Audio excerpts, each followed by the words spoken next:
Oil prices jumped by nearly 7% on Thursday after US President Donald Trump reiterated threats to hit Iran, quote, extremely hard in the coming weeks.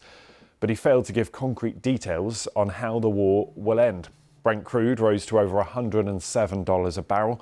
Stock markets are down. Meanwhile, a coalition of around 30 countries are meeting to discuss plans to reopen the vital Strait of Hormuz shipping lane in the Middle East.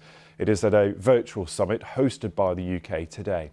The summit is expected to consider what diplomatic or political steps could be taken to reopen that shipping route, though the US isn't due to attend.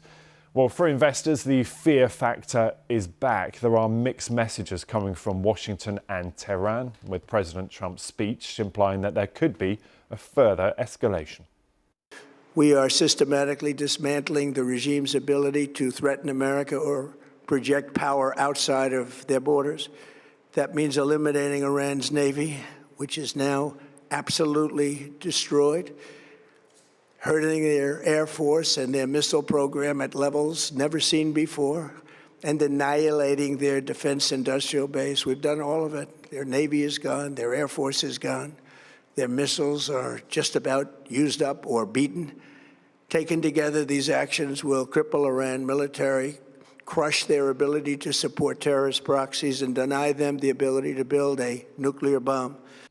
Well, Terry Haynes is founder of Pangea Policy. It's a Washington-based consultancy that advises Wall Street on US policy decisions.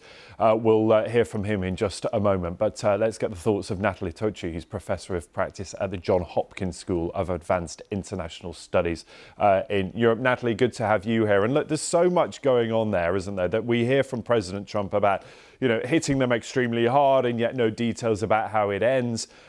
This just coming off the fact that he'd said the war was practically over, that Iran had lost and that America had been successful. You can see why markets are confused. Well, yeah, I think, markets are confused because President Trump is confused, and President Trump is confused because the initial reasons why this war began were never really clarified, and probably were never really clarified in his own head.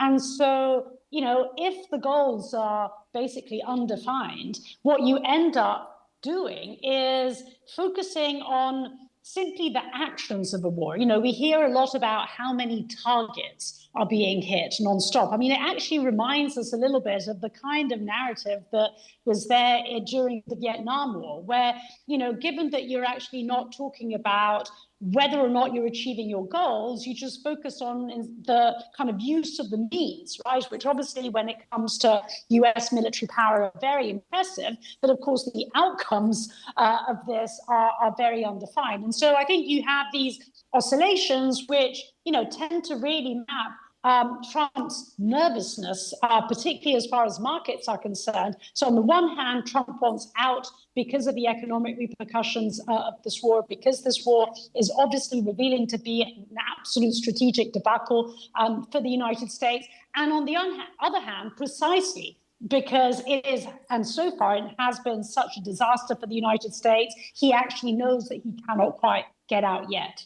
And yes. So you see basically the pendulum swinging violently. Yeah, and sorry to interrupt. That was the big question, isn't it? Because he's talked previously about ending this war, whether or not the Strait of Hormuz is reopened. And one assumes that is to save face because we know how problematic it has been. We know that coalition of 30 or so countries meeting today to work out how to open it. And at the same time, Tehran saying, well, hang on, maybe we'll reopen it, but you can pay us up to $1 million a ship to get through. Well, right. And I actually think that it's very likely that this is, Iran has been making a number of demands. It demands reparations. It demands, a toll now for crossing the Strait of Hormuz. I actually think that latter demand is likely one that will have to be met in one way or another. Because, again, going back to the nature of this war, obviously, Iran is being battered militarily. However, it has won strategically this war to the extent that it's managed to leverage its asymmetric advantages. And of course, its main asymmetric advantage precisely lies in wreaking havoc and the ability of wreaking havoc in the global economy. This is not something that they will want to lose, right? And in fact, they'll want to capitalize on this. So I think that on the one hand, this toll is likely going to last. I mean, just think, back to 1956 and the Suez crisis and the Suez War. And still today, basically, there is a toll being exercised by Egypt in this respect. Natalie, good to talk to you. Thank you for your insight. We'll check in with you soon. Natalie Tucci there at the Johns Hopkins School of Advanced International Studies.